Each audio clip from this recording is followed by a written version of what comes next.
It was already 12 o'clock at night, but this guy was still driving a taxi to earn a living. While he was driving, he suddenly saw a girl in white sitting in the back seat. The guy was confused and stopped the car and asked the girl when she got in the car. But after hearing that, the girl did not react and said that she would get out of the car right away. Then the guy looked in the rearview mirror and did not see the girl anymore. Suddenly, the girl went through the car door and calmly walked forward, but when she went a short distance, she stopped. Then she was sucked into the taxi by a force. This scene scared Young Min so much that she fainted. This girl's name was Ji-hun. She was trying to wake Young Min up, but she realized that she could not touch his body and she could not use her hands to open the car door. However, Ji-hun was able to go through the car door. She was confused and wondered if she was dead. The next morning, Young Min woke up and saw Ji-hun still sitting next to him, so he shouted loudly and quickly ran outside. Ji-hun chased for a short distance, but Young Min could not see her anymore. He stood outside and did not dare to return to the car. But then the urban management team came to Young Min's car. They intended to seize the car for illegal parking. Young Min saw that and ran out and explained that it was his car. Then he asked the urban management to see if anyone was in his taxi. The urban management opened the car door and there was no one inside. Then he reported the situation to Young Min. After hearing that, Young Min felt secure and got into his car. But when Young Min got into the car, he continued to see Ji-hyun. Although Young Min was very scared, he still tried to sit down and talk to Ji-hyun. She said she didn't remember who she was and had forgotten everything.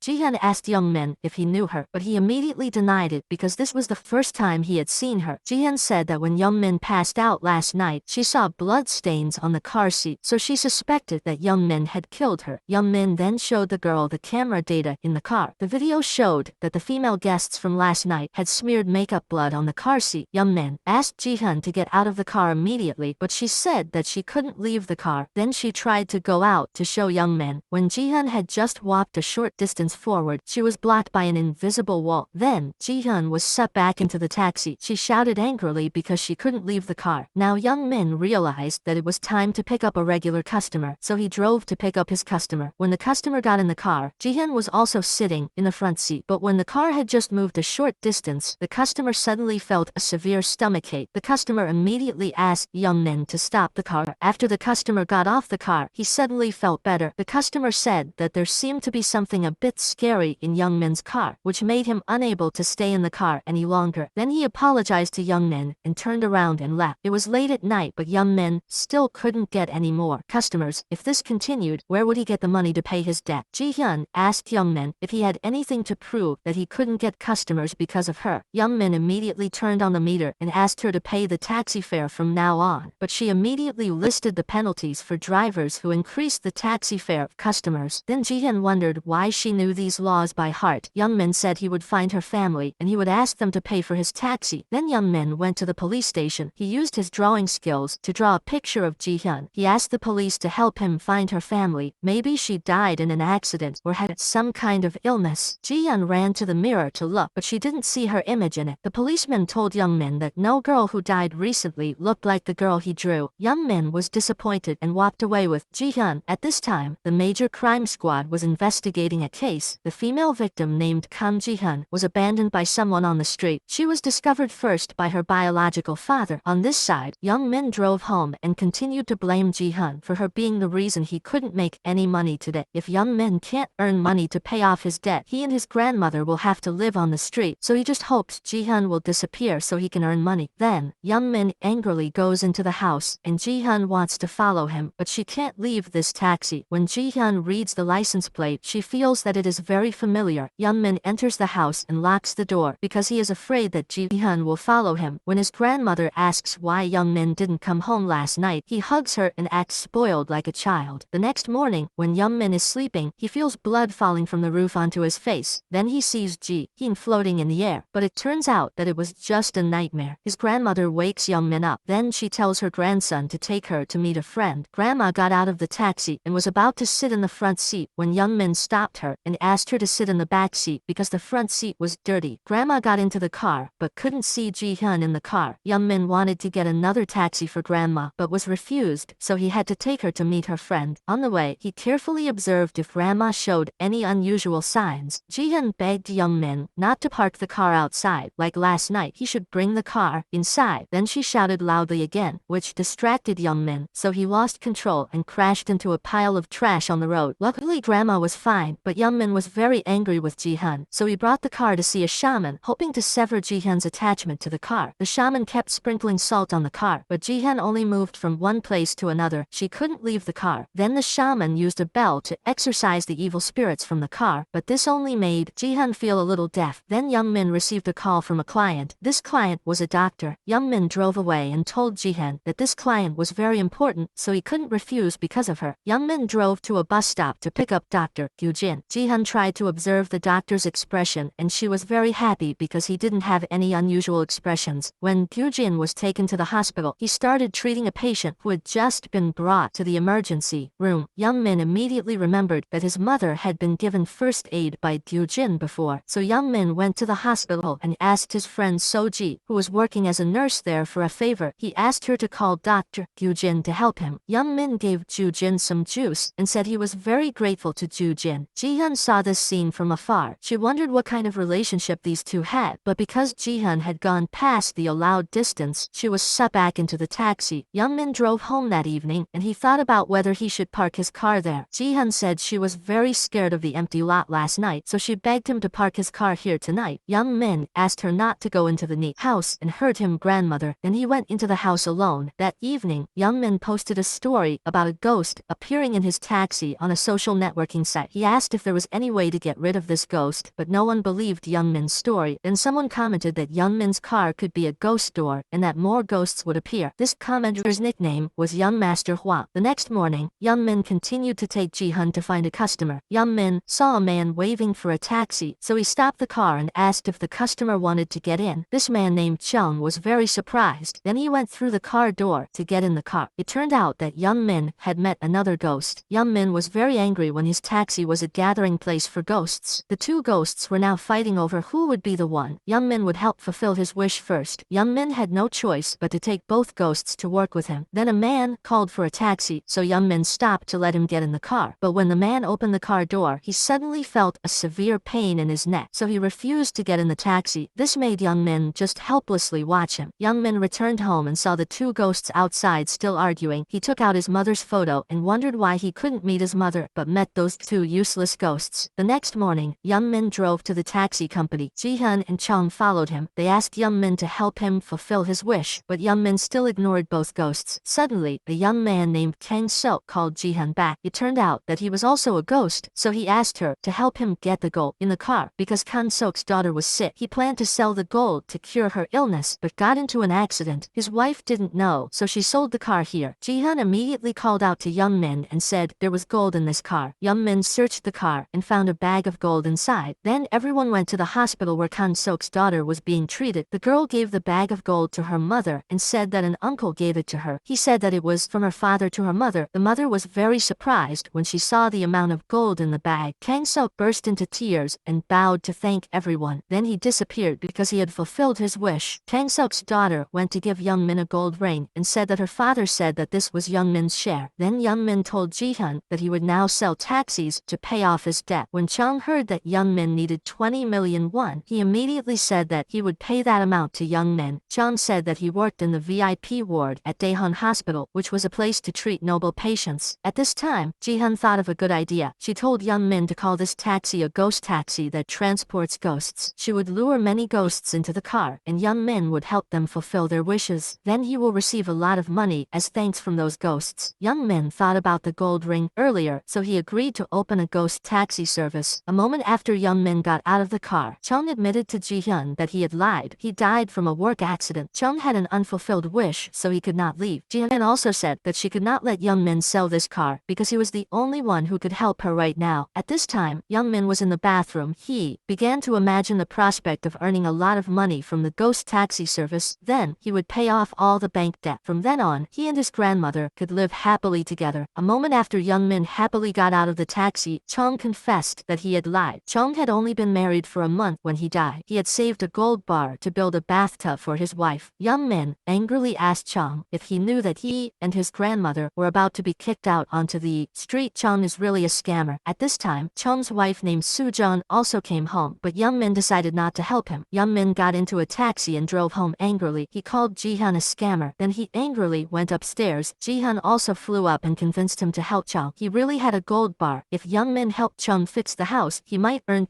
10 million won. While Young Min was arguing loudly with Ji-hyun, his grandmother came in and asked who he was talking to. He lied that he had just answered the phone. His grandmother asked Young Min to go check the toilet because it was leaking. Ji-hyun continued to stay outside and refused to leave. Young Min went in to fix the toilet's water pipe. He looked at the bathtub again and remembered that Young Min's mother had promised to buy him a bathtub in the past. Ji-hyun looked at Young Min's childhood photos and exclaimed that he was cute when he was young, but now that he's grown up, he's become a pragmatic person. A while later, it was raining heavily outside. Young Min walked out and saw Ji-hyun sleeping on the sofa. Because it was raining heavily, he just quietly walked back to his room. The next morning, while Young Min was driving a taxi, Ji-hyun kept begging him not to sell the car. He still hadn't heard her last wish, but then she realized Young Min was driving to Chung's house. Chung was very happy to see the two drivers arrive. Then Chung told Young Min that Chung hid a gold bar in an old phone in the house. Ji-hyun suggested that Young Min pretend to be Chung's acquaintance to break into the house. Then she told Chung to tell Young Min about the good memories with his wife. Chung said that he and his wife met at the orphanage. He never thought that he and his wife could get married, but fate brought them together again. Chung started helping Soo-jung adapt to work. When he saw her skin peeling from working too much, he bought medicine and confessed to Soo-jung. Unexpectedly, she agreed. They were together for 10 years before getting married, but they were away from each other after only 1 month of marriage. Ji-hyun asked Young Min to meet and tell Soo-jung that he was the cousin of a very close friend of Chung's. Then Young Min knocked on Soo-jung's apartment door and introduced himself as Ji-hyun had taught him. When Soo-jung opened the door, Young Min pretended to cry and said that before Chung died, he asked him to rebuild the bathroom. Chung said that Soo-jung really wanted a new bathroom, but he didn't expect him to leave so suddenly. Soo-jung saw Young Min crying, so he invited him into the house. The three of them planned to distract Soo-jung so that Young Min could go find the gold bar. Young Min asked Soo-jung to get the rental contract because he wanted to see if there was a clause in it that allowed for house renovations. Hearing that, Soo-jung stood up and went to get the rental contract. Ji-hyun followed to monitor her, while Chung led Young Min to find the phone. Young Min followed Chung's instructions and found the phone, but when Young Min opened it, the gold bar was nowhere to be found. At this time, Soo-jung also found the rental contract, so Ji-hyun shouted loudly to alert the other two. Soo-jung showed the contract to Young Min and said that she could not afford the house renovations, but Young Min immediately said that he had the money. Although Young Min did not find the gold bar in the real phone, Chung remembered that he had transferred it to the air conditioner. Young Min turned on the air conditioner to check and found that there was indeed a gold bar hidden there. Young Min informed her that the contract allowed for the bathroom to be repaired. At this moment, Soo-jung received a call from the insurance company informing her that she could now receive compensation from Chung. Young Min then drove Soo-jung to the hospital where Chung used to work. They came here to discuss receiving compensation. When Soo-jung got out to see, she felt dizzy and fell to the ground. Ji-hyun wanted to follow inside but was prevented by the suction of the taxi, so she had to stay in the taxi alone. At this moment, two policemen came to the house and met Young Min's grandmother. They came here to investigate the death of Young Min's mother. Policeman Chang-soo asked the grandmother that on the day Young Min's mother was hit by a car, her taxi was parked at a shopping mall. So who brought that car here? Grandma said that when Young Min's mother's funeral was over, she saw the taxi parked in the yard. She thought the police had returned the car. When Chang-suk asked if there was anything strange about the taxi, Grandma immediately called Young Min to ask. On the day Young Min's mother had an accident, he said something was missing from the taxi. Young Min replied that the black box was missing from the car. At the same time, the insurance agent also came out to meet Soo-jung, so Young Min quickly said goodbye to Grandma. Grandma also told the police officer Chang-suk that the black box in the taxi was lost. Right after Young Min's mother had an accident, Chang-suk's subordinate also confirmed that the taxi was not returned to the victim's family by the police. The insurance agent informed Soo-jung that Chung's compensation for the work accident was 300 million won. At this moment, a woman and an old man ran out of nowhere. The woman named Do-sik claimed to be Chung's biological mother. She cried loudly for her son. Chung told Young Min that he was abandoned as a child, so he didn't remember who his mother was. The insurance agent told Do-sik that Chung didn't seem to have a mother. The old man who was with Do-sik immediately showed her papers to prove that she was Chung's biological mother. Do-sik then told Soo-jung that when she was in prison, she left Chung in the orphanage. This was all the savings she had saved up to give to Chung. Soo-jung opened the insurance book and saw a picture of Chung as a child. When Soo-jung and her husband saw this picture, they began to believe that this was Chung's biological mother. Ji-hyun was standing outside when she saw Soo-jung walking out with an older woman. Do-sik invited Soo-jung to visit her son's ashes. Young Min then took Soo-jung to visit her husband's husband's ashes. When everyone arrived at Chung's resting place, his mother took out kiwi to offer. Soo-jung immediately said that she had never seen her husband eat kiwi. Chung also told Young-min that she had been allergic to kiwi since she was a child. Do-sik then sat down to confide in Soo-jung. She deliberately asked about couple's marriage registration. Soo-jung also honestly said that she and Chung had not registered their marriage yet because the two wanted to increase the preferential period for newlyweds so that they could buy a cheap apartment. Do-sik was happy to hear this. Then she left with a very satisfied look. Then Soo-jung received a call from the insurance agent. He informed that the compensation money would be fully paid by Do-sik. It turned out that Do-sik had called the insurance agent to inform that Chung and Soo-jung had not registered their marriage yet. Soo-jung went to ask Do-sik. She said that she really needed money, so she did that. Later, when she received the money, she would give Soo-jung some. Chung was very angry when he knew clearly that she only appeared for the money. Do-sik got in the car and told the old man that when Chung's mother was in prison, she told her about him all day long, so she knew Chung so well. Thanks to that, she received his insurance money today. In the evening, Young-min drove Soo-jung home. Then he and Ji-hun drove away. When they got home, Young-min told Ji-hun that he didn't believe Do-sik was Chung's mother because he was also allergic to kiwi, so Young-min's mother was always worried about that. There was no way a biological mother could forget that her child was allergic to something. For people who lost a loved one, they wouldn't be happy when they received insurance money because they felt like they were making money off their family's lives. Do-sik said that this was a gift from Chung to her. If she were his biological mother, she wouldn't have said those words. Do-sik only spent 30 million won of his savings to get 300 million won. Isn't that too profitable? When Ji-hun said that he must have loved his mother very much to understand so clearly, Young-min said that his mother had died in an accident 3 months ago, but the police still haven't found the culprit who hit his mother with car. The next morning, Young-min called So-ji to ask for Chung's mother's address. Young-min and Ji-hyun went to the address. He rang the bell and knocked on the door, but there was no one inside. When he remembered the number on the urn for Chung's remains, Young-min suddenly unlocked the door. The two of them carefully went inside. They found a picture of Do-sik with another woman. Most likely this person was Chung's mother. Young-min showed the picture to Chung, but he didn't know if this was his biological mother or not. He remembered that when his mother brought him to the orphanage, Chung saw a scar on his mother's right hand. The scar was identical to the scar on the woman in the picture. Young-min went to tell Soo-jung that Do-sik might not be Chung's mother because Chung remembered his mother had a scar on her right hand, but Do-sik kept wearing gloves, so Young-min couldn't confirm if she was Chung's mother or not. Even if his biological mother had returned, she didn't deserve Chung's insurance money because only his wife, who was always by his side, deserved that money. Soo-jung cried when she heard that and said that if Chung were alive and saw this scene, he would be very sad. Young-min asked Soo-jung to contact the insurance agent to arrange a meeting. Then everyone went to the hospital together. The insurance agent asked Do-sik to stamp her fingerprints to complete claim procedure. Do-sik took off her gloves. She did have a scar, but it was on her left hand. Young-min took her right hand and took off her gloves, but he still saw a scar on the back of her right hand. After Do-sik stamped her fingerprints, the insurance agent realized that her fingerprints were too fake. Fingerprints like that couldn't be confirmed. When Do-sik heard this, she knew that Soo-jung wanted to use her fingerprints to compare with her ID. She immediately got angry and questioned Soo-jung. Do-sik also asked Young-min if he was Soo-jung's lover. Then she pulled out a handful of hair for Soo-jung to do a DNA test. But how could Chung be confirmed if he was dead? Soo-jung was so shocked that he fainted when he saw her attitude. Dr. Joo-jin checked and announced that Soo-jung was 3 months pregnant. Soo-jung asked if the baby's DNA could be used to confirm the identity. Ji-hun said that it was prohibited by Korean law, so Young-min told Soo-jung that DNA testing would harm the baby. Soo-jung heard that and said she wouldn't do it anymore. When Soo-jung and Young-min were resting outside, Do-sik came and said that the baby in her belly wasn't Chung's. This statement hurt Soo-jung, and she got up and left. Young-min stopped Do-sik from following her and said that he would definitely show everyone her fake nature. Soo-jung said that she didn't need any compensation money anymore, as long as Do-sik didn't bother her anymore. Now Soo-jung just wanted her baby to be safe. Ji-hun went home and told Young-min that they only had 2 more days, otherwise Do-sik would get the money and run away. But Young-min said that he needed to make a bathtub according to Chung's wishes first. The next day, Young-min and 2 friends came to Soo-jung's house to install a bathtub. Ji-hun looked down at the table and saw that Chung had won a gift card at the hospital, so she called Young-min over to see. Do-sik and his lover were preparing to receive Chung's insurance money at the hospital. The insurance agent asked her to sign and then she would receive the money. Suddenly, Young-min appeared and brought out a set of documents. Do-sik picked up the documents and looked at them. It concluded that she and Chung had 98% different DNA. That is, she and Chung were not related by blood, and his insurance money would go to Soo-jung. Do-sik asked Young Min where he got Chung's DNA to do the test. Young Min said that before Chung died, he had a DNA card from this hospital. The day before, when Do-sik had grown his hair back, Young Min used it to do a test to compare it with Chung's DNA. Soo-jung loudly said that she would report Do-sik for fraud. Out of fear, she quickly led her lover away. Young Min immediately chased after the two, but they managed to escape. Soo-jung then told Young Min that the police had already taken over the fraud case. That evening, Ji-hun told Young Min that Soo-jung was the reason Chung was still in the mortal world, so perhaps Ji-hun also had a reason why she couldn't be released. There must be a reason why she and Young Min met. At this time, the two looked at each other for a long time. Then Ji-hun asked to hide 5 young men to celebrate the victory, but the two couldn't touch each other's bodies. Suddenly, Young Min saw Ji-hun wearing the hair tie that he had given his mother on his hand. At this time, Soo-jung called out to Young Min because she saw him standing talking to himself. Then Young Min drove Soo-jung home. Seo-jung told him that she felt that Young Min was the one sent by Chung to help her. She then thanked Young Min and went into the house. Chung followed her into the house. When the two of them got home, Soo-jung found that her door was open. Young Min checked her car and saw that Soo-jung had forgotten the savings books that Do-sik had given her before, but they were actually left by Chung's biological mother. Suddenly, Chung ran down and told Young Min to go save his wife. Soo-jung was being controlled by Do-sik and his lover. They wanted to get the savings books back. Young Min hurriedly ran up, but the door was locked from the inside. The two scammers used a knife to threaten Soo-jung to return the savings books, but she said she had left them under the taxi. She even knelt down and begged them not to harm her child. Chung could only stand and watch helplessly. He tried to break the lock so Young Min could get in, but he couldn't affect the lock. Suddenly, a superhuman ability helped Chung break the lock. Young Min went in and hit the scammer. Then the two scammers were arrested by the police. Ji-hun asked Chung to say his final goodbye to his wife. At this time, Young Min also told Soo-jung the truth. Young Min also said that Chung was sitting next to her now. Young Min began to recount what Chung was saying to his wife. Chung once said that if he had a child, he would name it